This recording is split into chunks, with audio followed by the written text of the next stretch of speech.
नमस्कार, आप सभी का मैं भक्ति ज्ञान चैनल में एक बार फिर से स्वागत करती हूँ। आप सभी को कार्तिक मास की हार्दिक शुभकामनाएं। चलिए सुनते हैं कार्तिक मास की पहली कहानी। किसी गांव में एक बूढ़ी औरत रहा करती थी।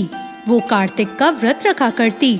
उसके व्रत खोलने के समय भगवान कृष्ण आते और एक कटोरा खिचड़ी का रखकर चले जाते। उस बूढ़ी औरत के पड़ोस में एक और औरत रहती थी। वो हर रोज ये देखकर ईर्ष्या करती कि इसका कोई नहीं है, फिर भी इसे खाने के लिए खिचड़ी मिल ही जाती है। एक दिन कार्तिक महीने का स्नान करने के लिए वो बूढ़ी औरत गंगा में गई। पीछे से भगवान कृष्ण आए और उसका खिचड़ी का कटोरा रखकर चले गए। पड़ोसन ने जब खिचड़ी का कटोरा रखा देखा और देखा कि वो बूढ़ी औरत नहीं है, तब वो कटोरा उठाकर घर के पिछवाड़े फेंक आई। कार्तिक स्नान के बाद जब वो बूढ़ी औरत घर आई तो उसे खिचड़ी का कटोरा नहीं मिला और वो उस दिन भूखी ही रह गई। बार बार एक ही बात कहती गई, कहाँ गई मेरी खिचड़ी और कहाँ गया मेरा खिचड़ी का कटोरा। दूसरी ओर पड़ोसन ने जहाँ खिचड़ी गिराई थी वहाँ एक पौधा उग गया जिसमें 2 फूल खिल गए।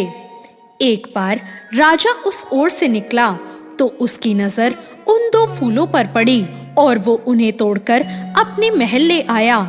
महल लाने पर उसने रानी को वो फूल दिए जिन्हें सूंघने पर रानी गर्भवती हो गई। कुछ समय बाद रानी ने 2 पुत्रों को जन्म दिया। वे दोनों जब बड़े हो गए तब वो किसी से नहीं बोलते थे, लेकिन जब वो दोनों शिकार पर गए तब रास्ते में उन्हें वही बूढ़ी औरत मिली जो अब भी यही कहती थी कि कहाँ गई मेरी खिचड़ी और कहाँ गया मेरा खिचड़ी का कटोरा। बूढ़ी औरत की बात सुनकर वो दोनों बोले, हम हैं तेरी खिचड़ी और हम हैं तेरी बेला। हर बार जब भी वो शिकार पर जाते तो बूढ़ी औरत यही बात कहती और वो दोनों उसे यही उत्तर देते। एक बार राजा के कान में ये बात पड़ गई। उसे बड़ा आश्चर्य हुआ कि ये दोनों लड़के किसी से नहीं बोलते, तब ये बूढ़ी औरत से कैसे बात करते हैं। राजा ने उस बूढ़ी औरत को राजमहल बुलवाया और कहा कि हम में से तो ये दोनों किसी से नहीं बोलते, पर ये तुमसे कैसे बोलते हैं। बूढ़ी औरत ने कहा, महाराज मुझे नहीं पता ये मुझसे कैसे बोल लेते हैं। मैं तो कार्तिक का व्रत किया करती थी और कृष्ण भगवान मुझे खिचड़ी की बेला भरकर दे जाते थे। एक दिन मैं स्नान करके घर वापस आई तो वो खिचड़ी मुझे नहीं मिली। जब मैं कहने लगी कि कहाँ गई मेरी खिचड़ी और कहाँ गया मेरा बेला, तब इन दोनों लड़कों ने कहा कि तुम्हारी पड़ोसन ने तुम्हारी खिचड़ी फेंक दी थी। उसके 2 फूल बन गए और वो फूल तोड़कर राजा ले गया और रानी ने जब उन फूलों को सूंघा तो हम 2 लड़कों का जन्म हुआ। हमें भगवान ने तुम्हारे लिए ही भेजा है। ये सारी बात सुनकर राजा ने उस बूढ़ी औरत को महल में ही रहने को कहा।